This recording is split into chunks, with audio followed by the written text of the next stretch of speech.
All right, I'm not sure if this is morning, noon, or night. But good afternoon, good afternoon. This is your boy Ade, Real STL News. And we are in the building of the wonderful team Parson in the building. So we come here to do a nice community talk for Team Parson and see why we need to elect Robin Parson for mayor of Florissant. How y'all folks doing today? Good. Oh, do you hear that choir? I think they're going to be taking your issues with that same approach. Okay, so we're really just going to sit here and talk about the real of Florissant and why you feel this gentleman to my left, to the camera's right, needs to be in that mayor position. Does anybody want to start off? Sure, I want to start off. First of all, I'm Jeffrey Boyd. I'm the alderman for the 22nd Ward. I don't have a vote in the city of Florissant, but I have a voice that I'm lending to the Parsons campaign. I've known Rob for several years. He's a great statesman. He's smart. He cares about his community. He's a veteran, means a lot to me. And being a veteran, what I want people to understand is you come with a certain set of principles and character. You're honorable, you have integrity, and you're about unselfish service. And he's truly a public servant. Florissant needs somebody like Parsons to shake things up, make things better. And it's time for a more diverse Florissant, and he's the right man to be in the right position to make it happen. Ooh, yeah. Okay, see, it came from a whole nother ward to talk about that. Okay. Who's next on the table? Well, of course, I happen to be Robert Parsons' uncle, as his mother would say, Deacon Attorney Robert Parson.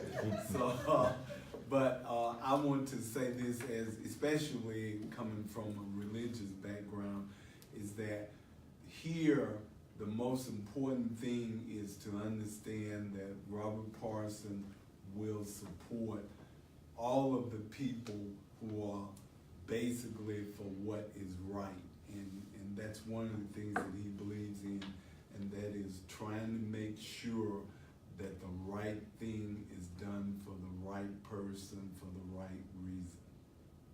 Excellent. All right, who's next up? Come on, wait. I've been an acquaintance of Rob and Tanya for about 10 years now, and primarily through our children, I know them in sports activities through All Saints Academy, now St. Rose campus. I coached my daughters, two of my daughters, for many years, and I've had the privilege of coaching one daughter of his for over a few seasons of soccer in particular. And I know that Rob's a real, he wants to raise the youth up and attract youth to Florissant. That's a big thing that I am interested in, and as far as Rob's focus here. And you can really see that he cares about the children. I've seen it as a coach for CYC, and has just always been a professional demeanor, done great things for children. And as a coach of his kid, I've seen, and you can see it through the children, that what the parents really are all about. And there's no one else on that team really that could compare to the behavior, the well-behaved, just very wonderful children. I've gotten to know all of their children, and they're just wonderful people, and that's just a reflection of the parents. And so I think Rob has always, been professional in every way. Every time you meet him, always a smile. And I think he very, very much cares about the youth, and I think that's what's going to really make him a wonderful mayor of Florissant eventually. So let's do it.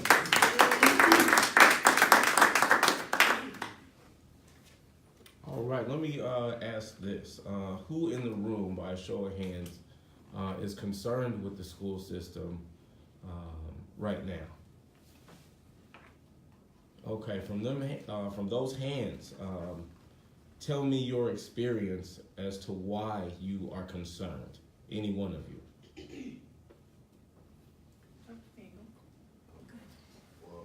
concerned because I'm Jerome Buggs, and Team Parson that's a brother of mine, and we also have professional relationship as well. But as far as the school system, it concerns me when I know that we used to be, when we were in school, we were responsible for our assignments. And when our assignments weren't done, we didn't get credit for it. What I'm seeing with my youngest, he's 14, what I'm seeing is the students aren't being made to learn. Seems like the teachers are there to do their job, but on the other end, for some reason, the kids are out of control. And my son is given 3 and 4 chances to get an assignment in. But I had to tell him myself, just because he lives in my home, no, you have 1 chance to get the assignment in. But I don't know where, so the kids aren't learning like they should, in my opinion. They're being let skate by so that we can keep the accreditation or whatever, but they need the real teaching. They need the real knowledge, like we got. We got real education. They're very lenient on them, and I would like to see a stronger education system, that's really educating our students. And then when I say that, as compared to other districts. I can't agree more. I'm a family of 4 generations in Florissant. My grandchildren are being raised here now, and the schools have changed completely. The teachers are not safe, the students are not safe, the administration is safe. They are not in harm's way. The children aren't learning and the teachers can't teach. There are too many students in the classroom, and homework is an option. It's unacceptable. It needs to change, and it needs to change from the school board down. We need to teach our children, we need to keep our teachers safe, and we need to keep our teachers that have a college education in the classrooms and allow them to teach the children that are there to learn. And if parents do not want to parent their children, it needs to come from the administration, a system where the parents need to be held responsible for their children. Young children cannot be held responsible when their parents are not held responsible. 4 generations, I've seen it happen. I went to McClure North. I had one daughter go to McClure. I had the other daughter go to McClure North. Now I have children in the private grade schools. I'm not happy about it. We can walk to a public grade school, but we have concerns. I don't like that. I want it to change to where my grandkids can go to. All right, you did that. We've been sitting still too long. This is Oh. real. Oh, no, that's I good. think you turned it off. Come on. Anyway, lights out. We need to make change. We apologize for that Teddy Pendergrass moment.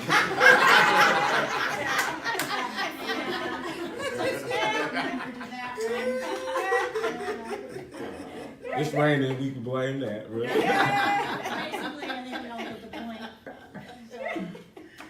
Absolutely. I think Robert Parson, I know Robert Parson will agree that there needs to be changes in the schools. And as the mayor of Florissant, he is more than willing to work with the schools and the school districts. We have 2 school districts in Florissant, Hazelwood and Ferguson Florissant. Work together, make things better. That's all. Okay, I did have, wanted to make a comment on it. absolutely. I have we put 5 kids through Hazelwood. Our last one is coming out right now, and it has really changed. It's disappointing because of the last one, they're not being held accountable. And I understand what Brother Bug was saying, with the homework. You have to turn it in, it's due Monday, and you don't turn it in, you turn it in next Monday, and you still get credit. Well, that's not being accountable. And if we can't teach them now how to be accountable, we're gonna have problems on our hands later, because they don't have to be responsible. They have to be responsible, they have to be taught to be responsible when it comes to them taking on work, financial responsibility. So our schools really do need help, and they really do need to change. Now, that's with Hazelwood.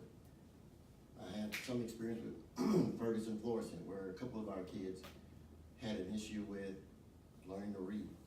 They spotted that and they helped fix it. Had one of our kids that had a problem with math in Hazelwood, never did recognize it, never did get any help. So he struggled with math his whole academic career. So Hazelwood really does need to do some changing. Ferguson, Florissant, like I said, it's been a long time, over 10 years since we dealt with Ferguson, Florissant, but they both do need to do some changing. I want to add a little bit to that too. He was finished. But my name's Corey, and I'm also a coach for the North County Cowboys, a Florissant-based football organization. But I speak with a lot of parents, and I think that we all can agree that one rotten apple will spoil a bunch. Well, positive influences and good examples also breed positive influences and good examples. We lose a lot of academic athletes, and I say that how I wanted to say it, academic athletes, because they're academic kids, they're taking care of the academics, they're getting all the grades, but they're going out to the Chesterfield schools, they're going out to the private schools outside of our community, which takes money away from the city of Florissant. If we can keep those kids inside of Florissant, they not only help breed up more positivity inside the schools, but it makes us as parents, because my son was also, I'm a product of Ferguson, Florissant, my son's a product of Ferguson, Florissant, and every day while I'm at work, I'm worried while he's at school. I shouldn't have to worry, but we lose a lot of positive kids and smart kids to other areas while our parents are still living in Florissant. We're making do to get our kids out of the area because we don't have the focus inside of the school system to make our school systems just as great or show the greatness that we have in our school system, just like the other schools. So if we have somebody like Mr. Parson who's gonna come in, help us out on that end, we can get back to making Florissant great again. It used to be at a point in time when we wouldn't even come into Florissant. We were scared to go in areas of Florissant. But right now, Florissant is primarily us. So we need to get our community together, and we need to come out, like not just, I know we talking about voting, but we need to come out, not just for big votes. Right now is the foundation. We need to start with the foundation and start building up, instead of trying to just put a brand new fancy roof on something that's already finna be demolished. So if we can start in the school system and start breeding positivity inside the school system and keeping our kids, retaining our youth in our schools, instead of having them go out to these other schools where they make them money, they bring them attention and bring that attention and focus back into Ferguson, Florissant, because we really have the smartest kids. We have the athletes, but they're all going other places because we've had issues within the community. Let's just bring it back. It starts with us.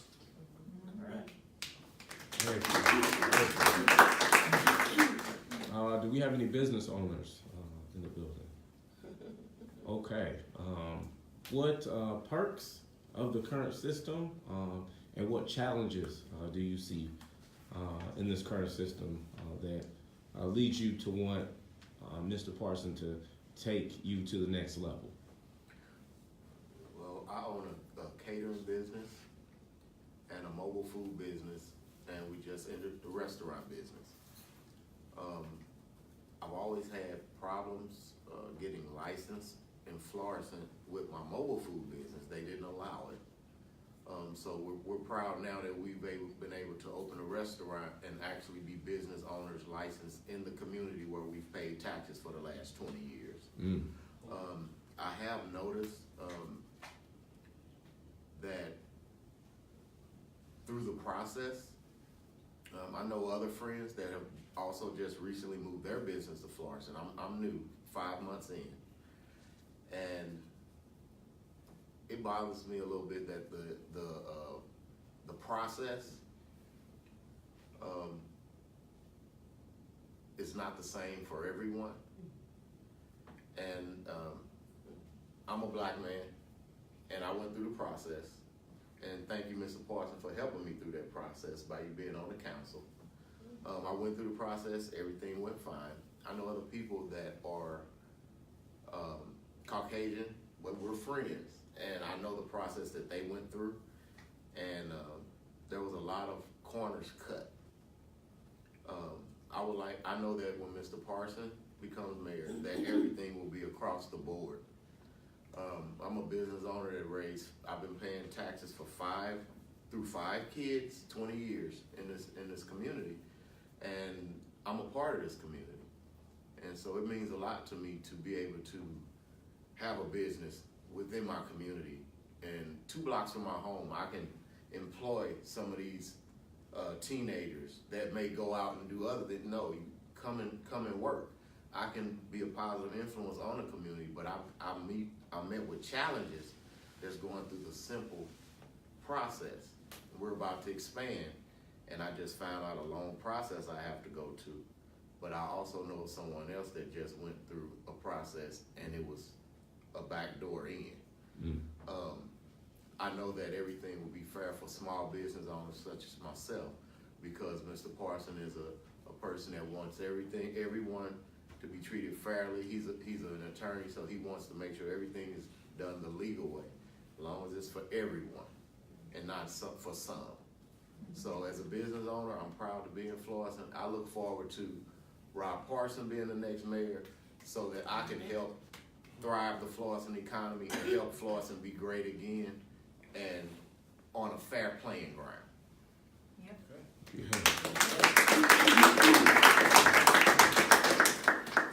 I'll take a minute real quick. My name is Tiana Mugabe-Ray, and I am actually the manager of this campaign.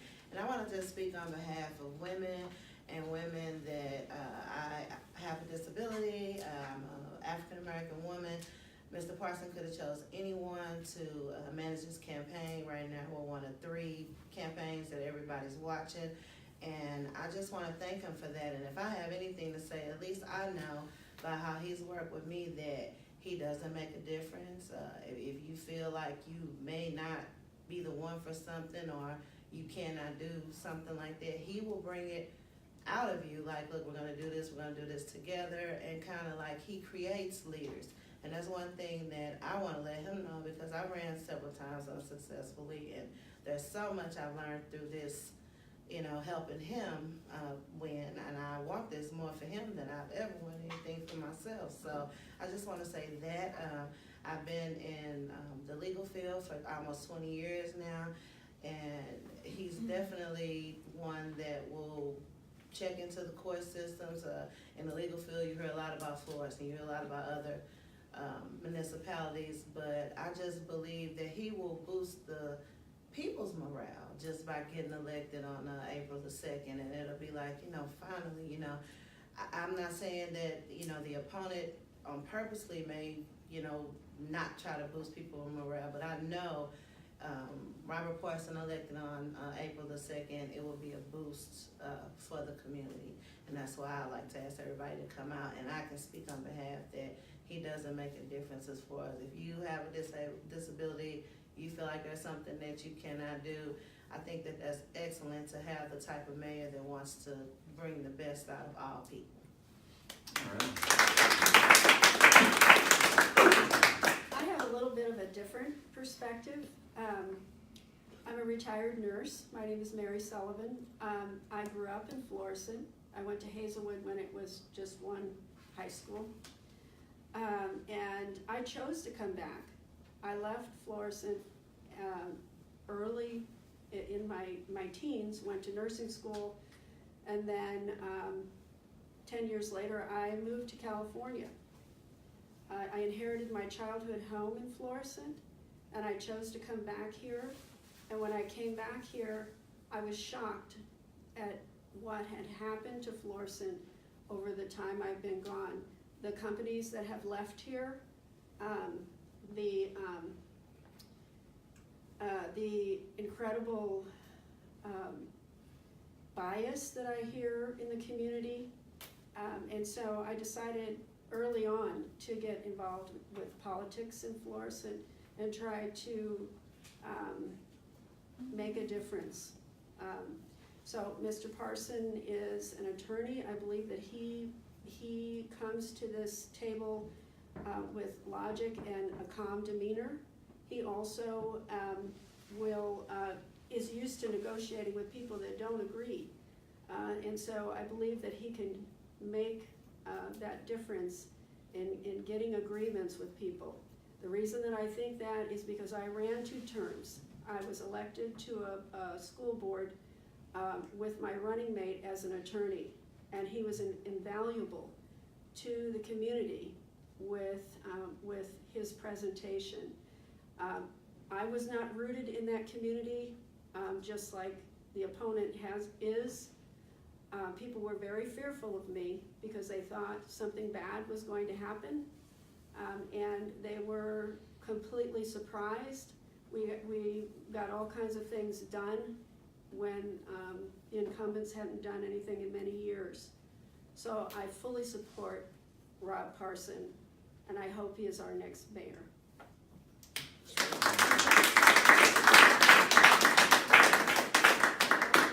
Okay, so we're gonna focus on the highlights of Florissant and talk about the things that don't need change, but you would like to see, remain the same.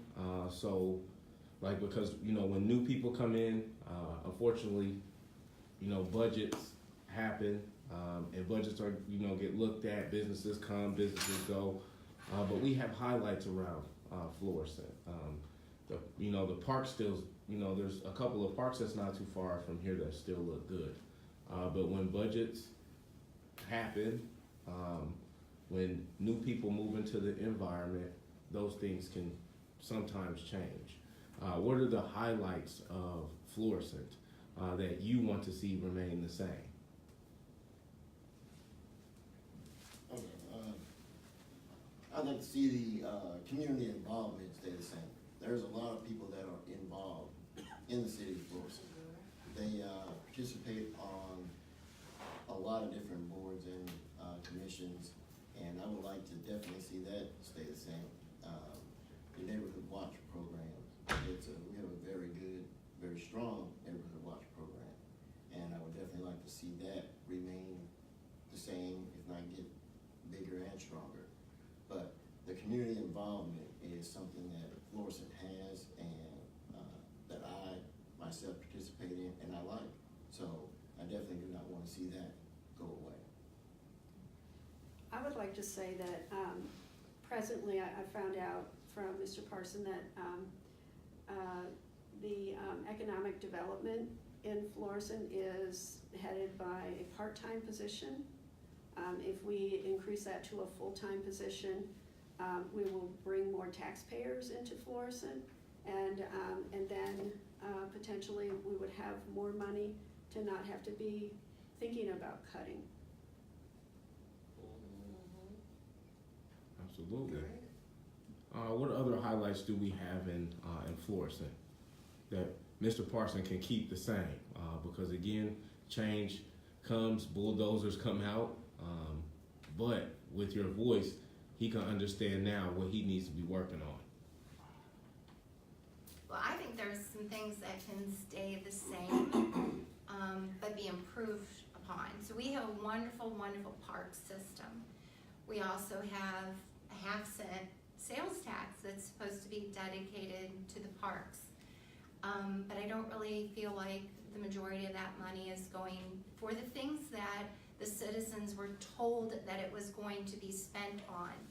And I remember a story from several years ago that the Parks Board, which is a commission of city residents, wanted something for the parks, like volleyballs or something, and they were told that there was no money for those kinds of things. But we have a 50-cent sales tax that brings in $3 million-ish a year, and we don't have money to fix the water park at Coke Park. We don't have volleyball. So if our parks are going to stay the gem that they are, the money that is being raised for them needs to actually be spent on the parks.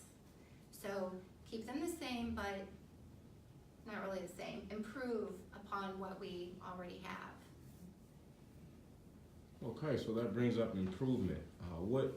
What community improvements need to take place? I can expand on that a little bit. We do have taxes. The people have spoken. Every year, everybody pays a sewer lateral tax. So if their sewer lateral breaks, it gets taken care of. When that sewer lateral tax was first passed, there was a minimal fee each homeowner was told they would pay. Well, the fee increases, there's more responsibility put on the homeowner every year. And it takes longer for the homeowner to get that sewer lateral repaired, and more money comes out of the homeowner's pocket. Every year, that homeowner's still paying that money, but that money is being diverted to other funds within the city. That sewer lateral fee needs to be spent on sewer lateral repairs. Now the people are paying a tax for police. I would like to see that tax spent where it was told it was going to be spent, not to be diverted to other departments, other funds. We need to keep our promises to the people, because the people voted for the taxes for a specific intention. So if that's called an improvement, then let's improve it where we promised the people, or where the council and mayor at that time promised the people. Just like the parks tax was a park improvement tax. Improve the parks. That doesn't mean it gets spent on salaries or gets diverted elsewhere. We do have, there is one area that I would really like to see is a little more transparency when it comes to the city finances. I believe that the transparency helps everyone in the community, because you get to see where exactly your money is going. I always kind of compare our city to Chesterfield as in size, and when you go and look at Chesterfield's website, they have full transparency. Every check that they write is on there. It is so hard to navigate our system, to go in and look and see what is being spent, who the check is being written to, and for what reason. So once we can improve on that transparency, you have a lot more people that stop doubting or stop hinting that, hey, there's something afoot with the money. So if we have a little more transparency, it'll help our city tremendously when it comes to the citizens believing in what, when the council or mayor says something, they believe it. Okay, so that speaks of communication. If there's no transparency that makes you feel comfortable, let's talk about that communication between you and the mayor's seat. Where do you see change in that with Mr. Robert Parson? I think just having the finance, who's ever in charge of the finance department, put everything today is going digital. Everything is online. So once the mayor says that, hey, whatever we do, put it out there for the people to see. Now, there are things that I understand that have to be in private with the employee or whatever, but when it comes to spending the city's money, when it comes to taking in the tax money, make sure that that money is accounted for so we can see how much comes in and how much is going out, and and to where. So, if you can improve on the finance department, where the accounting department, where the checks and balances, debits and credits, you control those two or increase, or have those two a little more transparent, you won't have hardly any of the problems that we have as far as people thinking something is wrong. Okay, another question is the protection of the people. Do you feel like there's any transparency in our elected police officials to protect you? And when they are protecting you, are they transparent about everything that's supposed to go on in that process?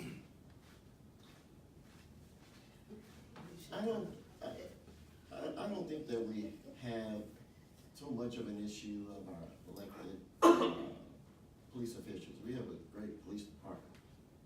And I don't think that there is so much of an issue. There are some questions that you may ask, maybe on a case, that you may need to know something, and they can't release it. And I understand why, because they're still in the middle of the investigation. But when you ask questions, a lot of times, you will get those answers if you're asking. But it all depends on who you ask. You know, so if you're involved, you kind of know who to ask. I mean, you can go to the police department and, you know, a lot of times the chief, a lot of times the neighborhood watch liaison, they'll answer the questions if you ask. But like I said, you gotta ask, and you gotta ask the right one. Because sometimes you just ask, you know, one of the policemen on the street what's going on.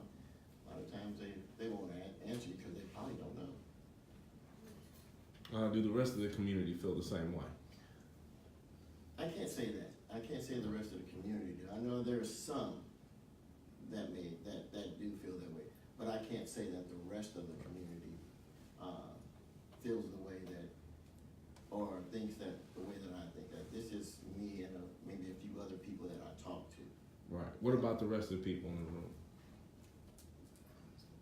Well, something that I heard last weekend at the mayoral forum was about how the police officers are, you know, very involved in the community and, you know, talking to people. I can tell you on many, many occasions, I've been working in my yard and an officer will drive by. I don't get a wave. If I wave at them, they don't wave back. And I think for all people, it would be beneficial if they see somebody working in their yard and they stop and they roll down the window and just say hey and shoot the breeze for a few minutes. And because if you get to know people that you're protecting and in the community, anytime you know somebody, it's easier to feel empathy for them when they are having a problem. You know, I don't know how often do you have officers come in your business and just say hey and get to know you as a business owner? No, I take them plates out though. They starting to know me. They sit over there by the restaurant. You know, I think we plate have today? I think we have a great police department, but I wish I knew more of the officers. It would be nice to, you know, be working in my yard and have an officer wave as he goes by, and that just, they seem kind of standoffish to me, and I don't really know why that is. I can A bit more approachable. Yeah, Right. be more approachable. I think you're talking to morale and attitude, and I think Rob would be very open to studying different departments and how things are different in different departments. We have to remember, we have had the same police chief, and now, then his son became the police chief, with an interim of Karavitz for a short time. But at that time, the mayor's it was Lowry, and then Lowry as assistant police chief, and then Lowry as a police chief. The same thing's been done forever in Florissant. We could study what is done in other departments that is effective. And Mr. Lowry presently was appointed by Mayor Schneider. Well, Schneider, Right. yes, who it's all of. So we can study what works other places, like police officers that work the same area and can get out and meet the people and look at effective things other cities do. We could talk to the officers that are currently Florissant police officers and ask why 20 years ago they put a opening for a police officer and they had hundreds of people applying for that opening, and nowadays they don't. And is it just simply that people don't want to be police officers, or is there something that has changed in the city of Florissant that officers don't want to come here? And there's quite a bit of turnover, and there's people that leave the city of Florissant, officers that leave the city of Florissant to go, not because the pay's better, but maybe because the insurance is better and it costs them less. And so essentially they're taking home more. We need to actually ask our officers, what can we do to make you want to stay here for your entire career? And that's not happening. Now Florissant is a training ground, and they get their training and they go on other places. And if we expect officers to care about our community, we have to care about them. And we need to make sure that they are getting everything that they need to want to stay here, or even encourage them to have homes here and be a part of the community, not just when they're in uniform. Yeah. Yeah, it was part of the tax. When he first got the tax, it was the first thing that the council did was to give the policemen a pay raise. Because, just as she said, it was a training ground. So they would come, get trained, and they would go on to better pay. Well, that's one of the ways of retaining your officer is paying them, a little better. So we have tried to do that, but yeah, I agree. You gotta have more officers that are vested in where they work. Excellent. Let me add on to that too. I think for like my generation, I think it'll just bring the whole factor to change. Like everybody that grew up around Florissant knows the old myth of Florissant. Don't go in Florissant. So like I want to be able to tell my friends, yeah, come out my house. Where you live? In Florissant. And instead of them saying, oh, nah, I ain't driving over there. You know them police over there. You know what I'm saying? I want to be able to turn around and be like, hey, we got a new mayor. You know what I'm saying? So it's a difference. Like things are changing. I ain't saying nothing against the police because I walk into my house comfortably every night. So I don't have a problem with how everything's being policed, but I want the old stereotype to be gone to where you don't have to worry about riding through Florissant. You see what I'm saying? And the old myths that were real. And the only way that's gonna be done is voting With some for Robert, change. because if you don't vote for Robert, then it's still gonna be the same thing. Same right? stuff. No And- forcing. And there's one thing about Robert Parson that I adore about him. I've done community work with him in his ward with high schoolers. He's reachable, he's touchable. And that's, if you have a mayor That's reachable. that's reachable and touchable, Right. that's gonna divvy down to your government and your police staff. And I believe that's what we will have in him. He's all about the youth, community involvement, getting out, being a face, folks seeing him, working. I worked in his ward with some high schoolers. They had a ball. They were glad to be in his midst. And I'm quite sure they told their classmates the same. So just electing Robert Parson as mayor and his attributes divvy down to his staff and the government here. Because we have a gem in him. We really do. We do. And he gonna hold his people accountable to make Yes. sure that they're approachable and find a way to talk to them to get them out there, and they'll pick up kinda how he is. Well, he'll inspire them, they'll want to do it. Exactly. Right, right. And to make history. Definitely trying to make history. Okay, you want to throw that one up, man? We are definitely trying to make history, and that would be a great thing. Yes. Excellent, excellent. So far, we've talked about education. You can go ahead and close it. We appreciate you for coming out too. No problem. Thank you very much. All right. See y'all, team. Yes. Right. So we've talked about business, we talked about education. You know, we've talked about the protection of the people. I just don't want to call them police because they do more than just police. They protect, you know, that you know, when I do go out on scenes, and we did used to have, you know, rifts with the police department before they understood we were the real news. We were the real media. You know, it would be a challenge, but we both needed to understand what we were doing out here. And, you know, talking to them, I knew that the non-emergency call line gets way more hits than the 911. So at that point, I understood the protection value in your police department. And that's the same type of understanding that we as Florissant have to understand with our mayor. So we want transparency, as you would say, as I'm speaking as you. We want a better school system.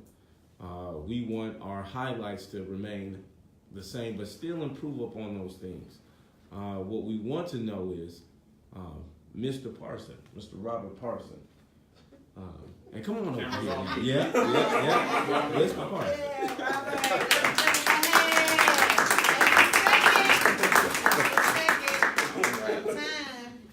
Yes, sir. We want to know, after listening to all of those wonderful things,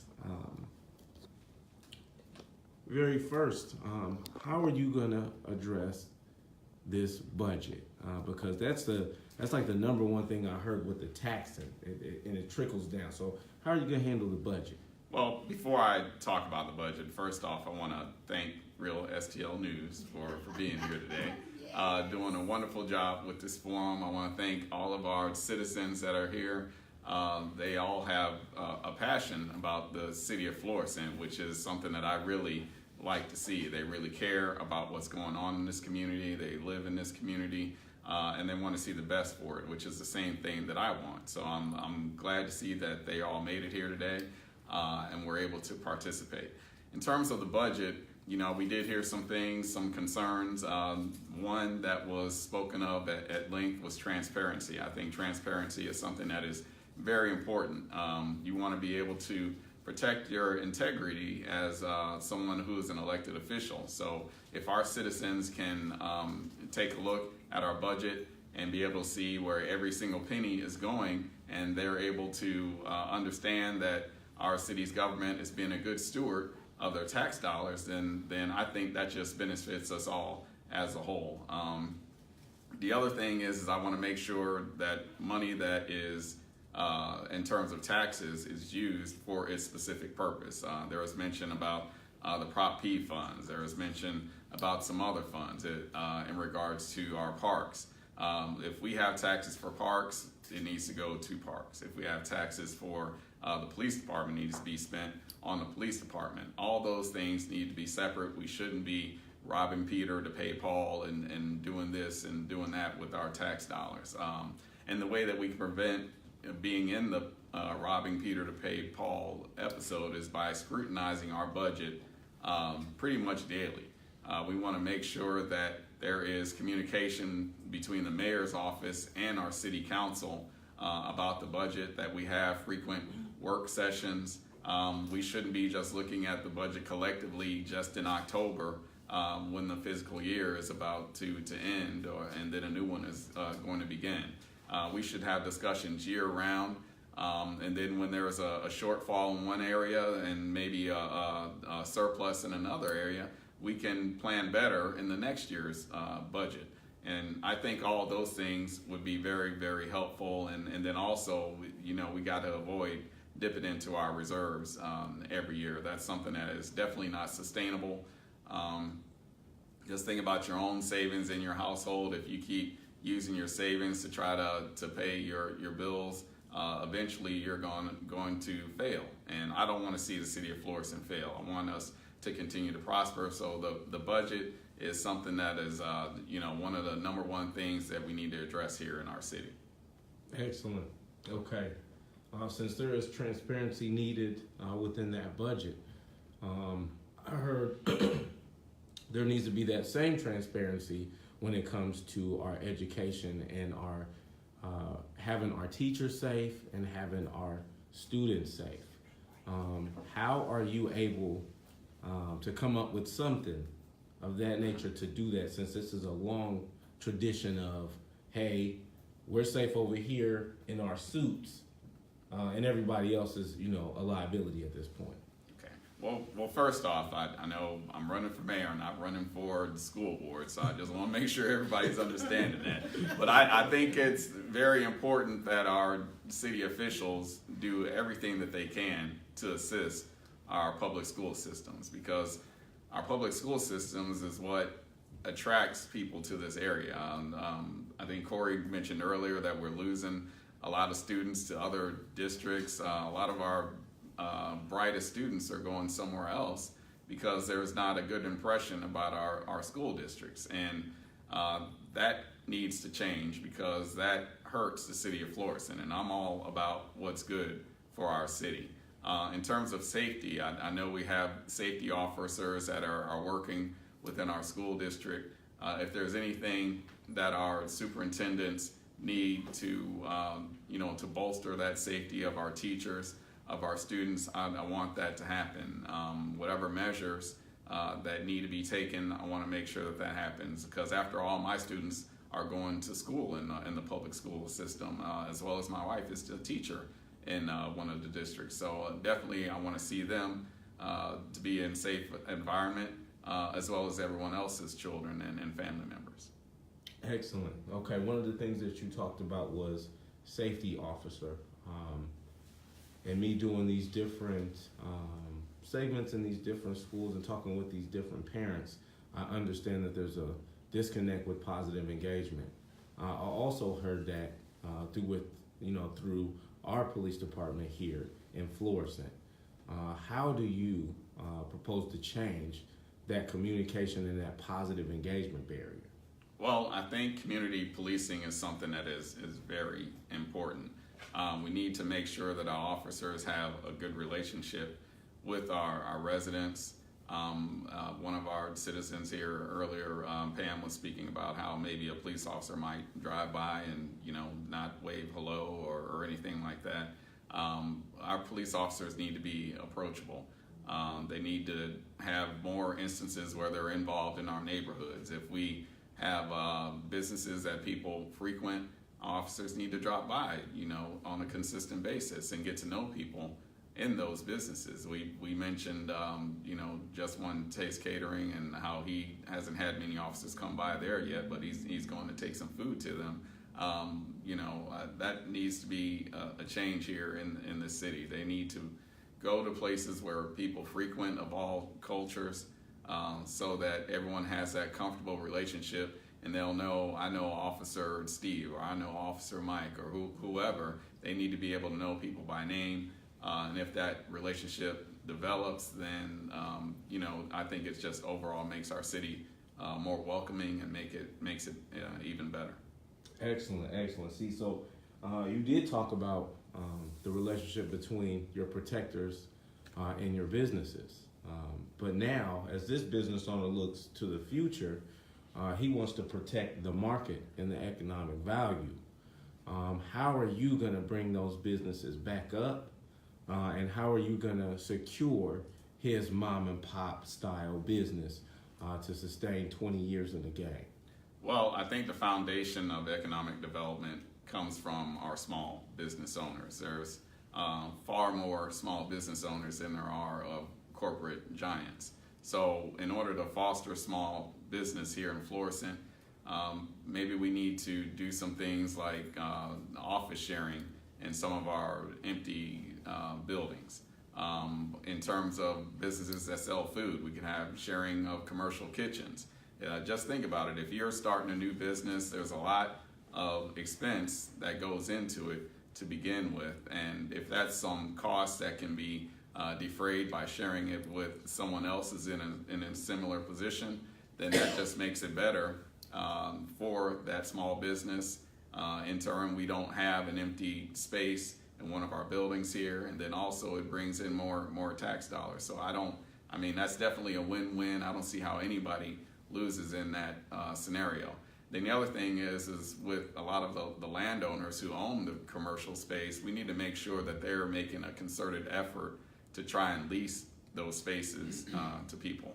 We don't want people using Florissant as some sort of a tax write-off or something, because they're not making any money in this particular building. And so now it looks like the city of Florissant is going down because we've got empty spaces all over the place. We need to make sure that if they're not keeping up their building codes, that they're not trying to encourage business in the places that they own, that maybe they should be penalized in some sort of way.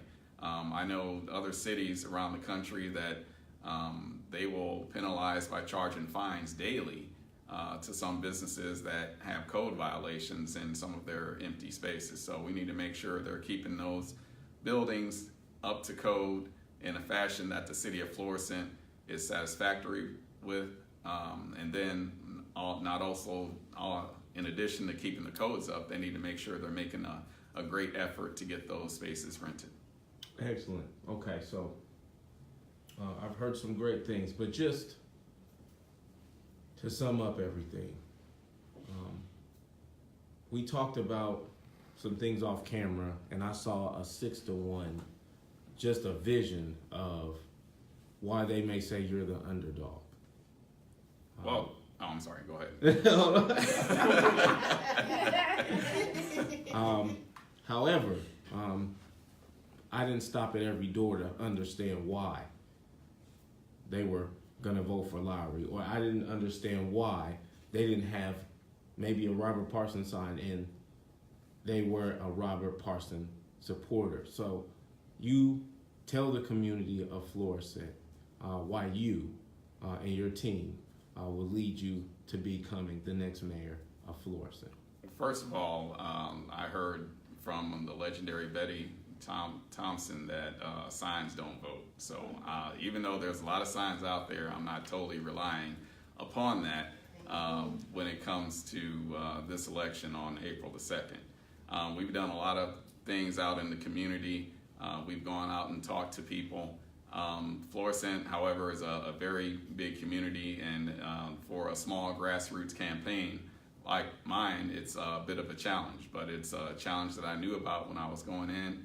I knew that I would be the underdog. I'm actually comfortable being in the underdog role, because once you accomplish something as the underdog, it makes the accomplishment very much greater. So I can't wait to become the mayor of the city of Florissant on April 2nd.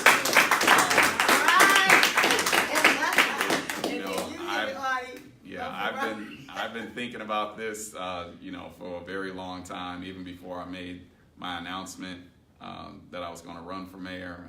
I prayed on this, and I just envisioned this happening on April the 2nd.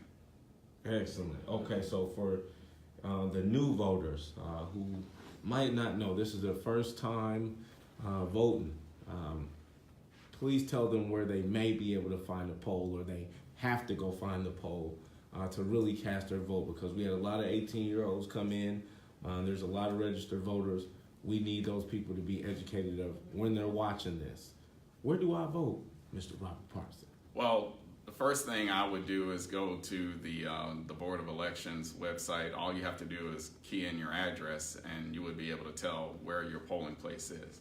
The problem that we have here recently is that a lot of people who voted for several years, their polling places have changed, and they may not be totally aware of that. So if you're unsure, if there's some new building in your area, we have a new courthouse that we're using as a polling place. If you live near that courthouse, it's possible that whatever school you were voting at before, or whatever other place you were voting at before, might have changed to this courthouse. So in order to avoid any confusion, if I were you, I'd contact the Board of Elections. You can go down there in person in Northwest Plaza. It used to be called Northwest Plaza. If you don't want to look on the internet, because I don't know how much success you would have over the telephone. I find that I get a lot more done going in person. But if you don't know where your polling place is, then you need to know before Tuesday, so that there are no frustrations I don't want people just giving up and going home because they can't find their polling place. You need to make sure you know where you need to go prior to Tuesday. Excellent. And there's a person that's watching. There's a couple people that were watching. They said, hey, you know what? I'm not a part of that school system talk, but I agree with other issues. But I want to know, how can I help you and also vote for you? It's like, how can I help you? Where can they come? Where can they volunteer? Where can they donate? What can they do to help you get that last push? Well, what they can do first off is go to our website, which is www.teamparsonformayor.com, www.teamparson.com, and there you can send us an email if you want to volunteer. We need volunteers on polling on the election day at the polls. There's 26 polling places here in the city of Florissant, and I need volunteers to hand out literature. It's been great so far. A lot of people have volunteered up to this point, but the polling times from 6 a.m. all the way to 7 p.m. require a lot of manpower. So if anybody wants to volunteer, I would encourage you to contact us through our website, or you can contact us on Facebook, on our Facebook page, which is at Team Parson for Mayor on Facebook. And you can send us a message there, and we can tell you how you can volunteer on election day. You can send us a message asking for a yard sign. We can deliver yard signs to you. And you don't have to even live in the city of Florissant if you want to help out on election day. If you just want to be here to support this campaign, I welcome it. Excellent. You saw Jeffrey Boyd. He came in all the way, and he don't live here. So you heard what Mr. Robert Parson said. He said, please understand where you need to go to poll. So please rewind this again, listen to what he said, and also don't be afraid if you do not live in this community of Florissant to come on over and help lend a hand, because they need that push. You heard them. They're coming from that underdog, we're in a heavyweight battle right now, and they need your push because the tradition needs to be altered just a little bit because the tradition of Florissant has changed. The faces have changed. The issues have changed. The money has definitely changed. And we need more police engagement. That has to change. So when you're casting your vote for April 2nd, if you're in Florissant, you make that decision of who you want to vote for. But today, Robert Parsons, for mayor of City Florissant, told you why he needs to be your mayor. We thank him for coming out with the rest of his team, and as always, for the community, because we are the community. Stay safe.